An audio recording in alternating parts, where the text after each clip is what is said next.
Hello and welcome to Atop the Fourth Wall, where bad comics burn. Our retrospective of the Blue Beetle continues as we dive headfirst into the Silver Age reinvention of the character.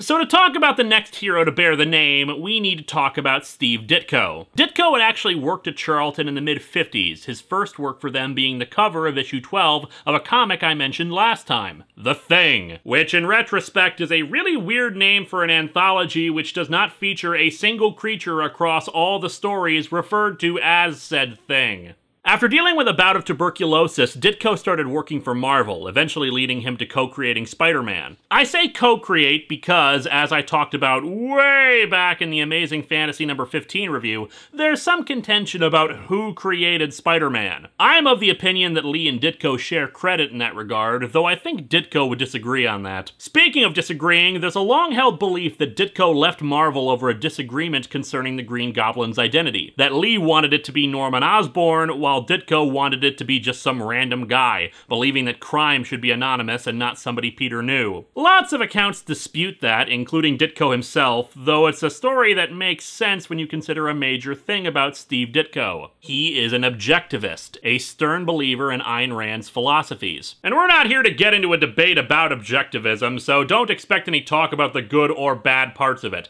I bring it up only because of how it relates to Steve Ditko and the creation of the next Blue Beetle. Part of objectivism is a stern belief in right and wrong, uncompromising in one's ideals, and that moral gray areas are not real. And by certain accounts, Ditko was having increasing problems getting along with Stan Lee. The two were so at odds that eventually they couldn't work directly with each other anymore, and if the Green Goblin story were true, it would be the final nail in the coffin for him to promote an idea that Ditko didn't believe in. Ditko did plenty of work for Marvel, and even if he didn't want to work on Spider-Man anymore, he could have done more work for the company, but instead decided to go back to Charlton, where he was given a lot more creative freedom despite the lower pay. As I mentioned last time, Dick Giordano was now interested in creating the action hero line. The Dan Garrett Blue Beetle had failed the two previous times Charlton had tried to bring him up, so it was decided that they needed a reinvention of the character, and Ditko was tapped to create him. And they weren't just going to ignore Dan Garrett's existence either. They decided to create a legacy for him, which was a bit different at the time. Usually, Silver Age reinventions of characters either ignored the previous incarnation of the character or slide a tongue-in-cheek reference to them, like Barry Allen's Flash to Jay Garrick. But a continuation it was, which is where we pick up in 1966. So let's dig into the heroic, the tragic, the funny, and just all-around wonderful life of Ted Kord, the second Blue Beetle. Welcome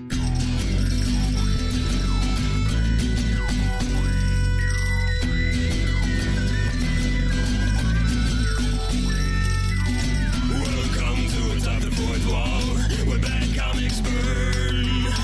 Linkara's gonna teach you all a lesson you won't learn. Brodsky, you're not the smartest. Life out, you're not an artist. Anyone who's had a bad comic published, it could be your turn. Linkara, he's a man punch, wears a birdie hat. Linkara, he has a magic gun. Where'd he purchase that? Linkara, coins, robots, Amazon and trucks. Linkara, this comic sucks. Linkara.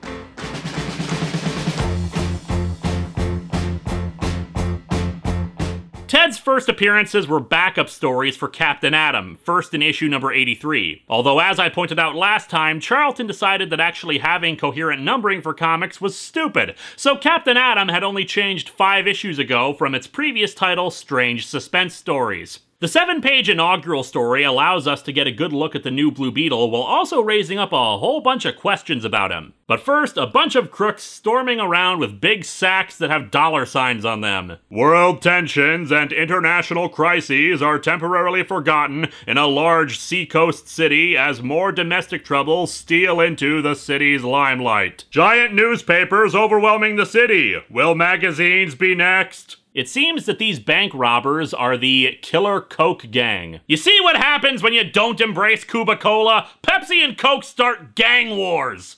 Our first look at the new Blue Beetle is that he is clearly some kind of giant beetle robot. Actually, it's the signature vehicle of the good Mr. Cord, the Bug. Basically, it's a big beetle mech that can fly around despite no visible means of propulsion. It still disappoints me to this day that Blue Beetle never built other vehicles to combine into a Megazord. Hell, the sections are even designed to rotate so he can move through narrower passages between buildings. This thing was made to transform. Atop the awesome vehicle, hypersensitive antennae probe about for sounds in the night. 150 discussions about ship operations. 252 conversations of a personal nature.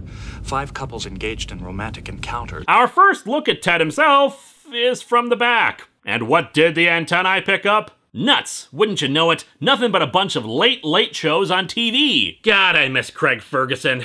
After hearing about a bank robbery, Ted flies into action, and we get our first indication of just how much Spider-Man influence there is with Ted. Before he even gets to the robbery, he swings out of the Bug just to do some acrobatics. I mentioned last time just how much Dan Garrett was a brawler, and here we see just how different Ted is in that regard. Sure, he's not as much of an acrobat as Spidey is, but he's still swinging in, leaping around, doing more with kicks than Dan ever did. After the robbers manage to get away by throwing a flashbang at Ted,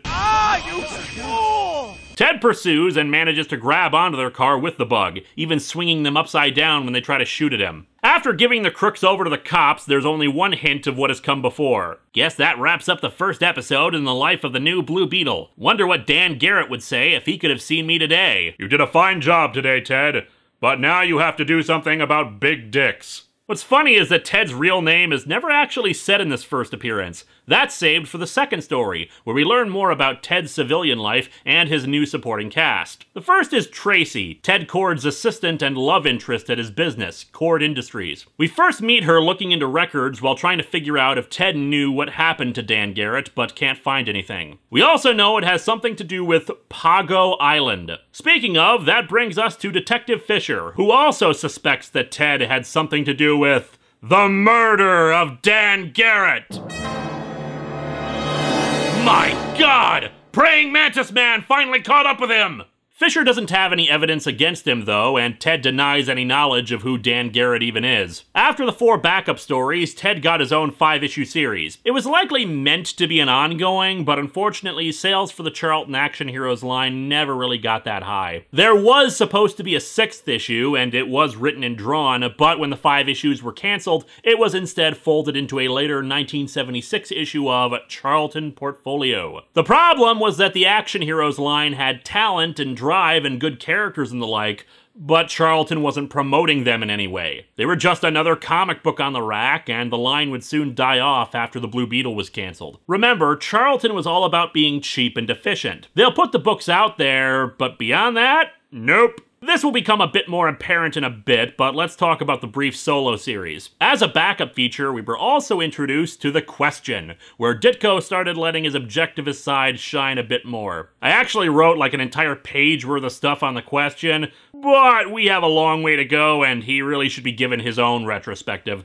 The only point I'll make with him in regards to Ted Cord was that as a result of them pretty much starting off together, Blue Beetle and The Question would often get paired up in later stories. Anywho, at this point, you're probably all wondering what the hell happened to Dan Garrett. Or you're just sitting around waiting for this month to be over with so I can talk about more Frank Miller Batman comics. Either option is likely at this point. People wouldn't have to wait too long for the fate of Dan, told in the 2nd issue of the book. While on his patrol, the Blue Beetle spots Tracy exploring Pago Island herself, hoping to find some evidence to clear Ted Cord's name. However, in a bit of a jaw-dropping moment from how different this was at the time, the Blue Beetle revealed his identity to her. And yeah, it's not like she got her memory wiped or she dies or something at the end of the story. He didn't tell her to spare her unnecessary worry, realized that the secret did her more harm than good, and then just told the damn truth. It took Superman half a century to do that, and Ted's not half a year old.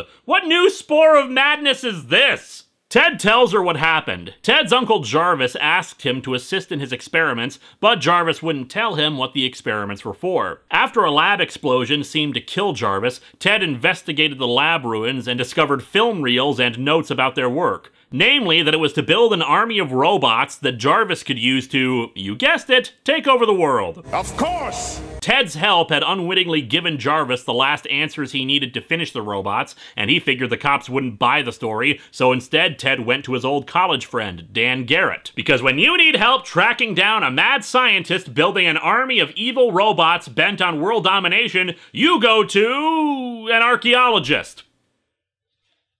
Oh, and we couldn't let Dan get away from us before he had one last chance to be inconsistent. In his previous Charlton series, he was a redhead, but now he's a blonde. Dan wanted to go alone, but Ted insisted on coming along. They were quickly captured by Jarvis, who, after gloating about his nefarious schemes, because let's face it, mad scientists kind of have an inbuilt desire to speechify, ordered his robots to kill the two. Because of the situation, Dan was forced to activate the Scarab and become the Blue Beetle. In the ensuing battle, Jarvis overloaded the robots, and there was some kind of feedback, destroying not only the robots, but seemingly himself in the blast. Unfortunately, the blast was more than Dan could take, and, as you can see here, it even damaged his outfit. Although naturally, a blast that could damage a mystically charged superhero left Ted Kord with just a torn sweater. So the result of his complete immolation is just minor redness and irritation. Yeah.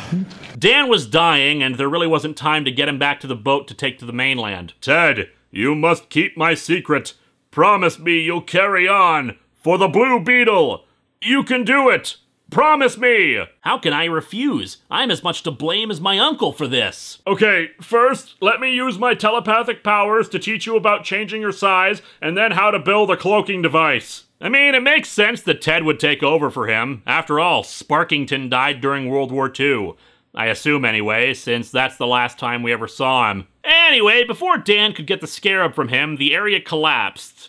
Well, sort of. See, there's a bit of a continuity hiccup later. This story doesn't explicitly say he didn't get the Scarab from Dan, but when DC redid his origin, it was made clear he didn't get it.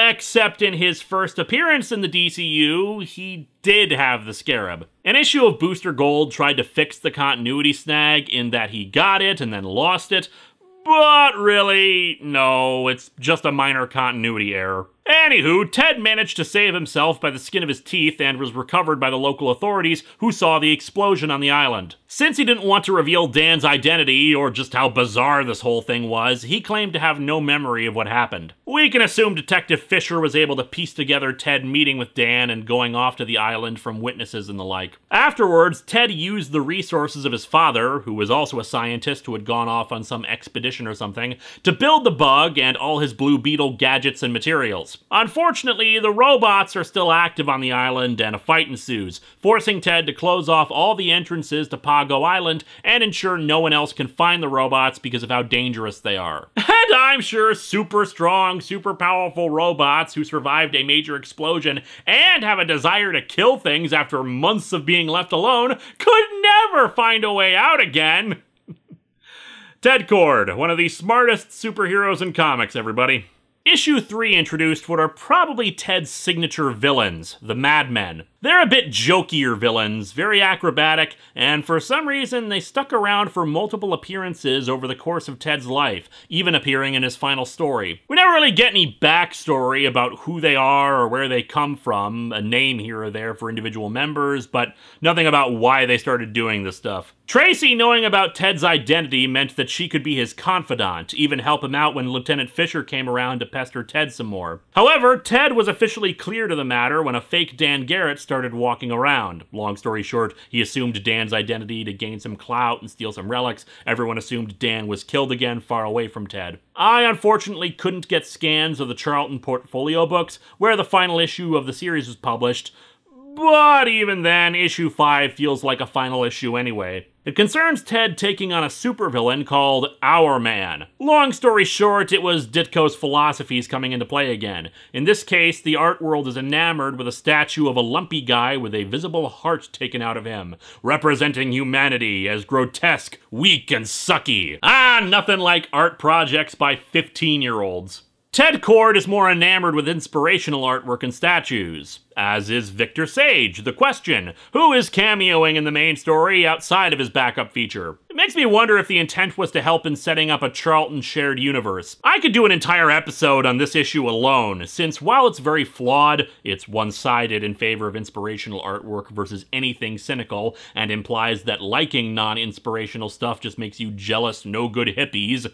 Or clowns, possibly, with this one in particular covered in white paint, but it raises some interesting philosophical questions and serves as a very cool character piece on Ted Kord himself. Ted doesn't have the mystical powers of the Scarab on his side, so he has to be better, smarter, and rise above his normal limitations to be the hero that Dan Garrett asked him to be. Even if you don't like the source of this stuff, you've got to give it credit that it's actually tying into decent character work, especially since Ted's first story had him asking himself what Dan Garrett would think of him. Speaking of, we're not quite done with Charlton's Blue Beetle just yet. After the Action Heroes line died, Charlton chugged along for a few more decades. They may not have focused on superhero stuff, but they still printed material. In 1980, the company premiered a second volume of Charlton Bullseye. The original volume, from 1975, was basically a black and white promotional book about material they had printed, but in 1980, they brought it back as a kind of fan tryout book. Plenty of new artists and writers wanted professional work on a resume, but unfortunately they just weren't considered ready, or they couldn't afford to self-publish. Charlton Bullseye became a way for new talent to get work printed. I know it sounds weird to say this nowadays, but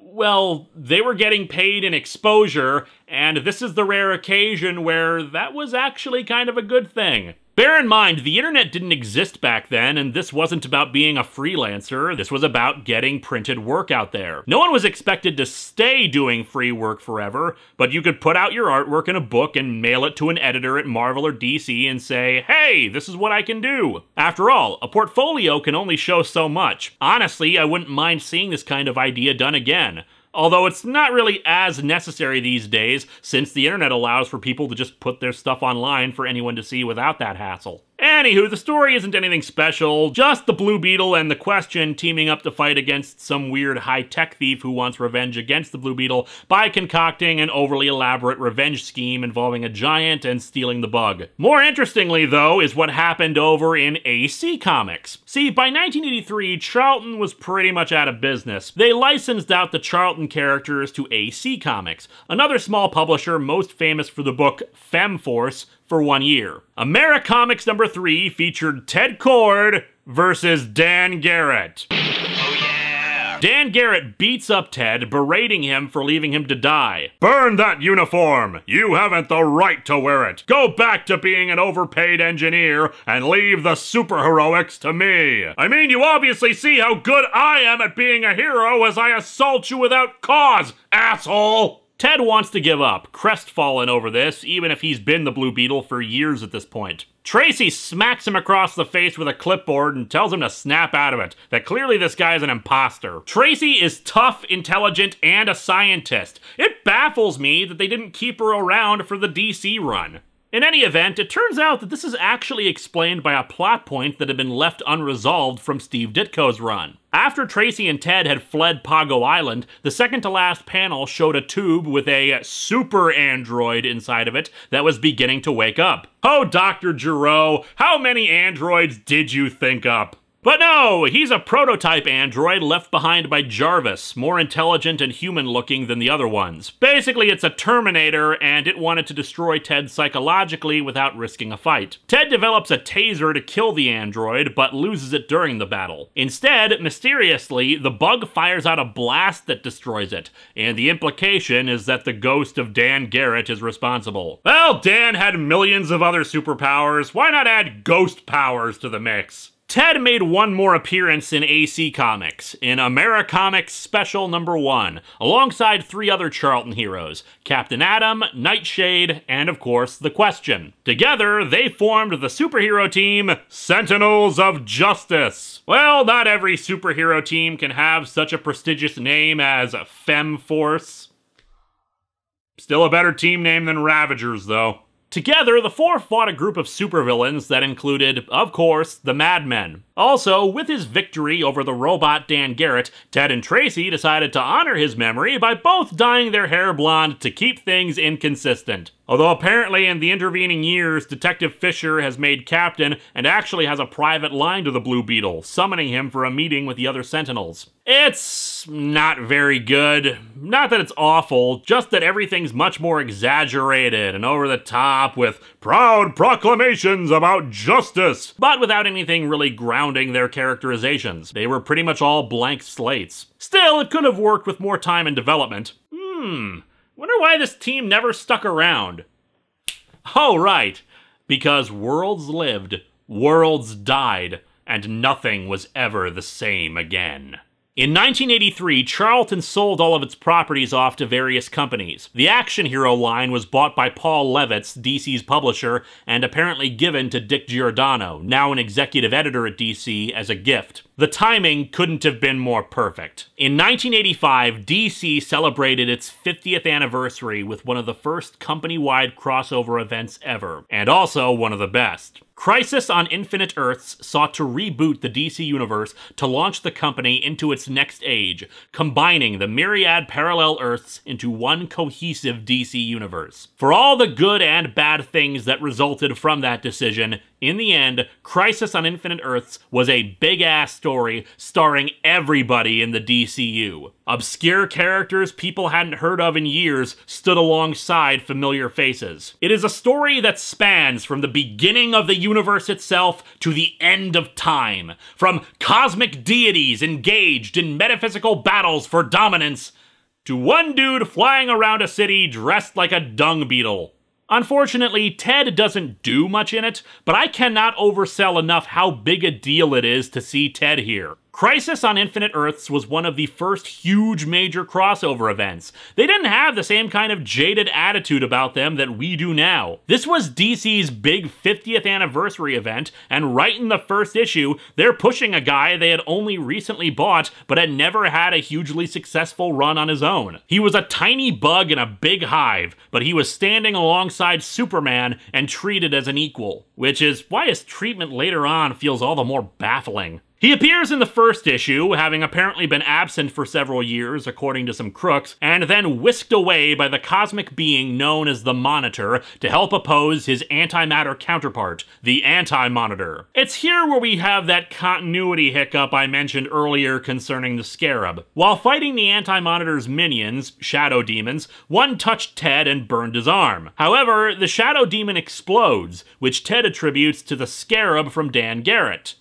The one he shouldn't have.